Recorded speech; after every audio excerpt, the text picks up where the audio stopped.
اللهم صل على سيدنا وشفيعنا وحبيبنا وكريمنا ومولانا محمد معدم الجود والكرم منبع العلم والحكم وعلى آله وصحبه وبارك وسلم.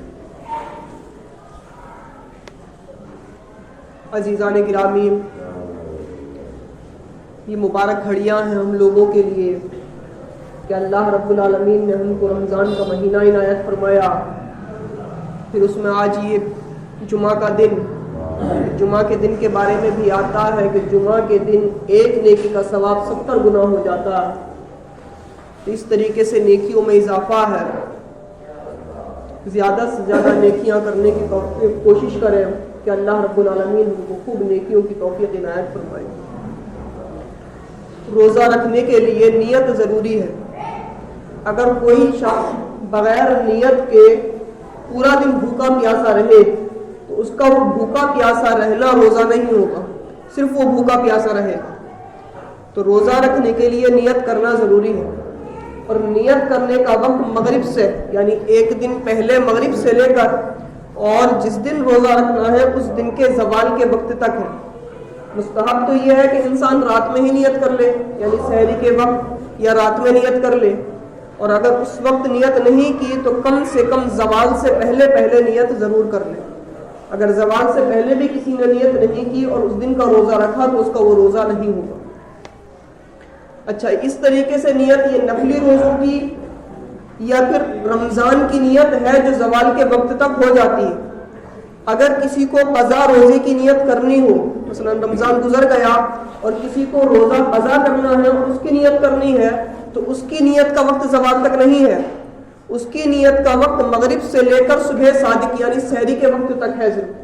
تو اگر قضا روزہ کسی کو رکھنا ہے، اس کی نیت کرنی ہے تو سحری کے وقت میں ہی کرنی ہوگی.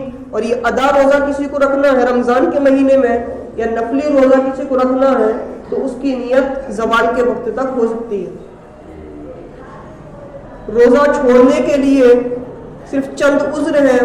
ان عذروں کی بنیاد پر روزہ چھوڑا جا سکتا ہے اور اس میں بھی جہاں تک ہو سکے انسان کو روزہ رکھنے کی کوشش کرنی چاہیے. پہلا عذر سفر کرنا. اگر کسی کو 92 کلومیٹر یا اس سے زیادہ کا سفر کرنا ہو تو ایسے سفر پر جب انسان ہو تو اس کو روزہ چھوڑنے کی اجازت ہے. لیکن اگر اس صورت میں بھی روزہ رکھے تو وہ اس کے لیے زیادہ بہتر ہے. لیکن یہ روزہ چھوڑنے کی صورت کی اجازت اسی صورت میں ہے جبکہ سحری کے وقت میں وہ اپنا سفر شروع کر چکا ہو یا سحری کے وقت میں وہ سفر میں ہو.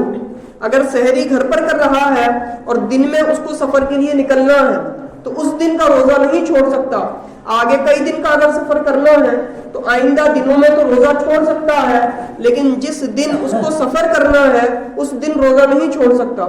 اس دن کا روزہ اس کو رکھنا ہوگا. دوسری چیز ہے بیماری.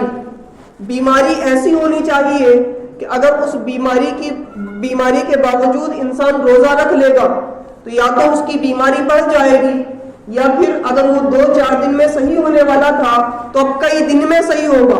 اگر کوئی ایسا مرض ہے انسان کو کہ اس مرض میں دوپہر میں دوائی کھا لے گا تو 1-2 دن میں مرض ٹھیک ہو جائے گا. لیکن اگر دوپہر کی دوائیاں چھوڑتا رہے گا تو وہی 2-3 دن میں ٹھیک ہونے والا مرض 15-20 دن میں اس کا ٹھیک ہوگا. تو ایسی صورتوں میں انسان کو روزہ چھوڑنے کی اجازت ہے. لیکن یہ سب چیزیں کہ روزہ رکھنے کی وجہ سے ہمارا مرض بڑھ جائے گا یا ہمارا مرض دیر سے ٹھیک ہوگا، اس چیز کا یا تو انسان خود تجربہ کر چکا ہو کہ اگر وہ روزہ رکھتا ہے تو اس کی بیماری بڑھ جاتی ہے، ٹھیک نہیں ہوتی. کئی مرتبہ اگر ایسا ہو چکا ہے تو اب اس کو روزہ چھوڑنے کی اجازت ہے. یا پھر ماہر ڈاکٹر نے پورا اندیشہ بتایا ہو کہ واقعی اگر روزہ آپ نے رکھا تو یہ بیماری ہو جائے گی. محض بہت سے ڈاکٹر یوں ہی روزہ چھوڑنے کے لیے بول دیتے ہیں تو اس طریقے سے بولنے سے کوئی فائدہ نہیں. یا پھر محض یہ کہیں کہ تھوڑی موڑی کمزوری ہو جائے گی تو اس چیز کا بھی اعتبار نہیں.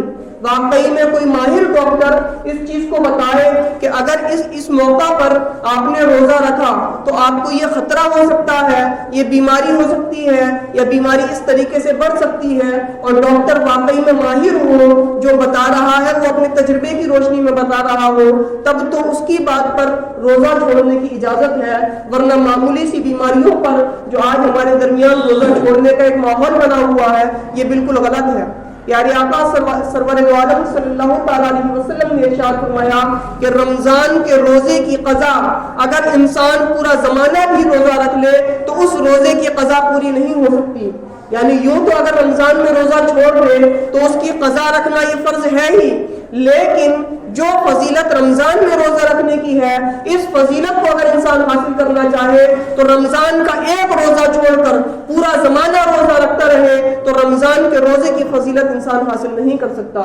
اس لیے کوشش کرنی چاہیے جہاں تک ہو سکے ہمارے روزے وہ مکمل ہوتے رہے اور ہم اپنے روزوں کو رمضان کے مہینے ہی میں پورا کرتے رہیں۔ انجیکشن لگوانا یا اسی طریقے سے ڈرپ چڑھوانا یا خون ٹیسٹ وغیرہ جو کرائے جاتے ہیں، ان تمام چیزوں سے روزہ نہیں ٹوٹتا۔ تو اگر کوئی انجیکشن لگواتا ہے یا کسی مرض میں ڈرپ چڑھواتا ہے یا خون ٹیسٹ کراتا ہے تو ان تمام چیزوں سے روزہ نہیں ٹوٹے گا۔ ہاں اگر انسان اسی لیے ڈرپ لگوائے کہ اس کی طاقت میں اضافہ ہوگا، اس کی بھوک اور پیاس ختم ہو جائے گی، تو اس نیت سے ڈرپ لگوانا یہ انسان کو روزہ کی حالت میں مکروہ ہے، لیکن اس سے بھی روزہ نہیں ٹوٹے گا۔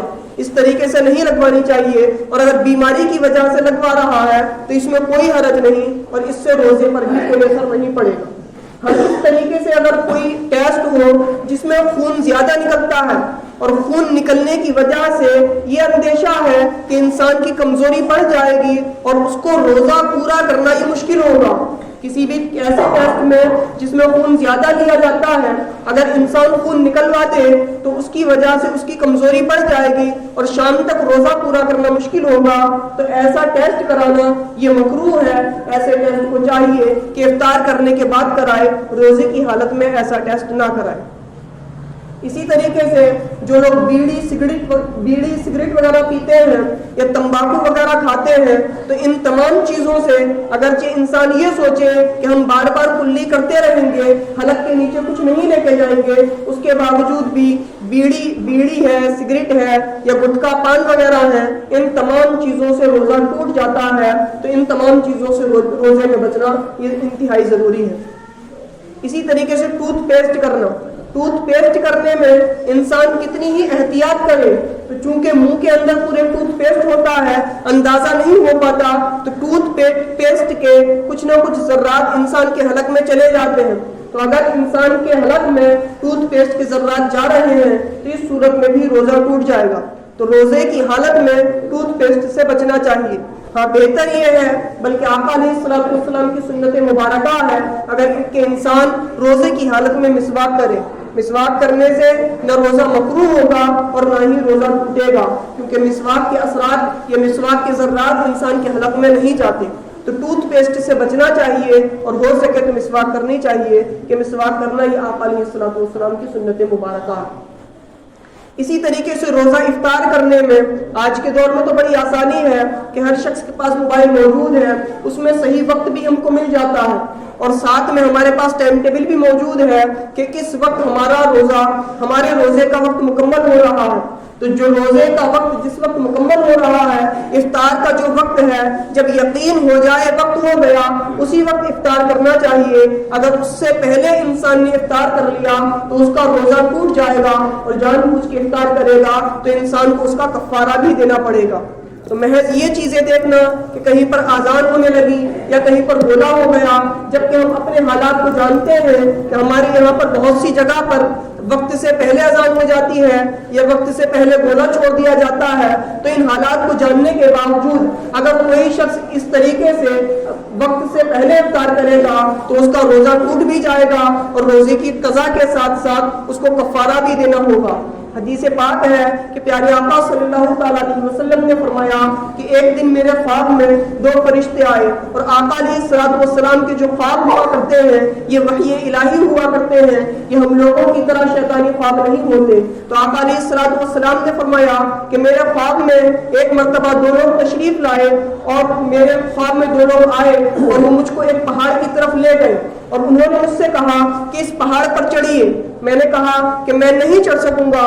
انہوں نے کہا ہم مدد کریں گے. جب آقا علیہ الصلوۃ والسلام اس پہاڑ پہ آدھی اونچائی تک پہنچے تو آقا علیہ الصلوۃ والسلام کو کچھ آوازیں سنائی دینے لگی. آقا علیہ الصلوۃ والسلام نے ان دونوں سے پوچھا یہ کن لوگوں کی آوازیں ہیں؟ تو ان لوگوں نے بتایا کہ یہ جہنمیوں کی آوازیں ہیں. اس کے بعد آقا علیہ الصلوۃ والسلام اور اوپر تشریف لے گئے اور اوپر جانے کے بعد دیکھا کہ کچھ لوگ الٹے لٹکے ہوئے ہیں اور ان کی باچھیں چیری جا رہی ہیں اور اس کی وجہ سے ان کے منہ سے خون جاری ہو رہا ہے. تو آقا علیہ الصلوۃ والسلام نے پوچھا کہ یہ کون لوگ ہیں؟ تو آقا علیہ الصلوۃ والسلام کو بتایا گیا یہ وقت سے پہلے افطار کرنے والے ہیں جو وقت سے پہلے افطار کر لیا کرتے تھے, اس کی وجہ سے ان کو یہ عذاب دیا جا رہا ہے. تو عزیزان گرامی, ہم پورا دن بھوکا پیاسا بھی رہیں, پورے دن ہر چیز سے بچتے رہیں اور آخر کے صرف چند منٹ میں اپنے پورے روزے کو فاسد کر دیں. اس سے بہتر ہے کہ 2-3 منٹ کی احتیاط کریں اور اپنے روزے کو صحیح طریقے سے مکمل کرنے کی کوشش کریں. اسی طریقے سے روزہ یہ ہمارا گناہوں کی وجہ سے مکروہ ہو جاتا ہے. آقا علیہ الصلوۃ والسلام نے ارشاد فرمایا کہ اگر کوئی شخص روزہ رکھے اور روزہ رکھنے کے بعد بیہودہ باتوں سے, جھوٹ اور غیبت سے نہیں بچے تو اللہ رب العالمین کو اس کی کوئی پرواہ نہیں کہ وہ بھوکا پیاسا رہے. تو جب ہمارے روزے کی, جس کے لیے ہم روزہ رکھ رہے ہیں, اس کو ہی کوئی پرواہ نہیں تو ایسے روزے کا کیا فائدہ؟ ایک حدیث پاک میں فرمایا کہ روزہ ڈھال ہے لیکن اس ڈھال کو مت پھاڑو. صحابہ کرام نے عرض کیا یا رسول اللہ یہ ڈھال کس چیز سے پھٹے گی؟ تو آقا علیہ الصلوۃ والسلام نے فرمایا بیہودہ باتوں اور بیہودہ کاموں سے. تو جب ہم روزہ رکھیں تو اس چیز کا زیادہ خیال رکھیں کہ جہاں ہم کو بھوک پیاس, جہاں ہم کو کھانے پینے سے بچنا ہے, جمع کرنے سے بچنا ہے, وہیں پر ہم کو گناہوں سے بھی بچنا ہے, بیہودہ کاموں سے بھی بچنا ہے. روزہ صرف اس چیز کا نام نہیں کہ ہم بھوکے پیاسے رہ لیں, روزہ تو اللہ رب العالمین کی عبادت کا نام ہے. تو جب انسان اللہ رب العالمین کی عبادت میں ہے تو اللہ کی عبادت کرتے ہوئے اللہ رب العالمین کی نافرمانیاں کرنا, ایسے کام کرنا جن سے رب قدیر ناراض ہو, اس چیز کی کہاں سے اجازت ہوگی؟ گناہ کرنے کی تو دوسرے موقعوں پر اجازت نہیں. تو جب انسان رمضان کے مہینے میں اللہ رب العالمین کی عبادت کر رہا ہے تو ایسی صورت میں انسان کو گناہ کرنے کی کہاں اجازت ہوگی؟ تو اس طریقے سے کوئی بھی گناہ کرنا یا بیہودہ کام کرنا, لغو کام کرنا, ان تمام کاموں سے ہمارا روزہ مکروہ ہو جاتا ہے. تو ان تمام کاموں سے بچنے کی ضرورت ہے. اسی طریقے سے اب بہت سے لوگوں کا ماحول بن گیا ہے کہ رات کو دیر تک جاگیں گے اور جب تک جاگیں گے اسی وقت کچھ کھا لیا پی لیا اور اس کے بعد سحری چھوڑ دی, اور سحری تو چھوڑتے ہی چھوڑتے ہیں, ساتھ میں کچھ لوگ فجر بھی چھوڑ دیتے ہیں اور اسی سے روزہ رکھ لیتے ہیں. آقا علیہ الصلوۃ والسلام نے ارشاد فرمایا سحری کرو کہ اس میں برکت رکھی گئی ہے, اگر کچھ نہ ملے تو ایک گھونٹ پانی ہی پی لو. ایک حدیث پاک میں فرمایا آقا علیہ الصلوۃ والسلام نے کہ سحری کرو کہ سحری کرنے والوں پر فرشتے درود بھیجتے ہیں.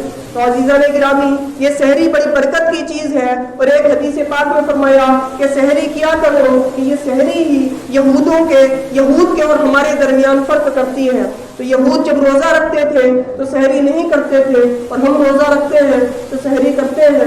تو سحری کرنی چاہیے, اور سحری کرنے میں تاخیر کرنا یہ مستحب ہے, یعنی آخری وقت میں سحری کی جائے. ایسا نہیں کہ درمیانے رات میں ہم نے سحری کر لی اور اس کے بعد سو گئے. آخری وقت میں سحری کی جائے, ہاں اتنی زیادہ تاخیر نہ ہو کہ یہ شبہ ہونے لگے کہ اب سحری کا وقت ختم ہو گیا. جب تک وقت کا یقین رہے اس سے پہلے انسان سحری کرے, اور پھر سحری کے وقت میں دعائیں بھی قبول ہوتی ہیں تو سحری کرنی چاہیے. اسی طریقے سے افطار میں جلدی کرنے کا حکم ہے. تو جب افطار کے وقت کا یقین ہو جائے کہ اب افطار کا وقت ہو گیا تو اب بلا وجہ افطار کے وقت میں تاخیر کرنا یہ درست نہیں. جہاں تک ہو سکے انسان جلدی سے جلدی افطار کرے. افطار کرانے کے بارے میں آقا علیہ الصلوۃ والسلام نے ترغیب دلائی اور فرمایا کہ اگر کوئی شخص کسی کو افطار کراتا ہے تو انسان کو افطار کرانے پر اتنا ہی ثواب ملے گا جتنا اس روزہ رکھنے والے کو ہے. یعنی جتنا ثواب روزہ رکھنے والے کو ملے گا اتنا ہی ثواب افطار کرانے والے کو ملے گا. صحابہ کرام نے عرض کیا یا رسول اللہ اگر کسی کے پاس اتنی چیز نہ ہو جس سے افطار کرائے تو آقا علیہ الصلوۃ والسلام نے فرمایا یہ صرف ایک کھجور کھلا دے یا ایک گھونٹ پانی پلا دے, یعنی بس کسی بھی طریقے سے افطار کرا دے تو یہ ثواب مل جائے گا. اور اگر کوئی کسی روزہ دار کو پیٹ بھر کھانا کھلائے تو اس کو میرے حوض سے پانی پینے کا موقع ملے گا, جس پانی کو پینے کے بعد انسان کبھی پیاسا نہیں ہوگا. تو عزیزان گرامی, کوشش کریں ہم زیادہ سے زیادہ لوگوں کو افطار کرائیں. افطار کرانے کی اپنی خوب برکتیں ہیں. اور جہاں ہم آپس میں دعوتیں کرتے ہیں وہیں اس کا بھی خیال رکھیں کہ دعوتیں تو کریں جائز طریقے سے, لیکن جن لوگوں کو افطار کرنے میں دقت ہوتی ہے, پریشانی ہوتی ہے, مثلا کوئی مسافر ہے یا راستے میں کچھ لوگ ہیں, بازار میں کچھ لوگ ہیں, تو ان کے لیے افطار کا انتظام کریں. اللہ رب العالمین سے دعا ہے کہ اہل سنت سے زیادہ عمل کرنے کی توفیق عطا فرمائے. السلام علیکم.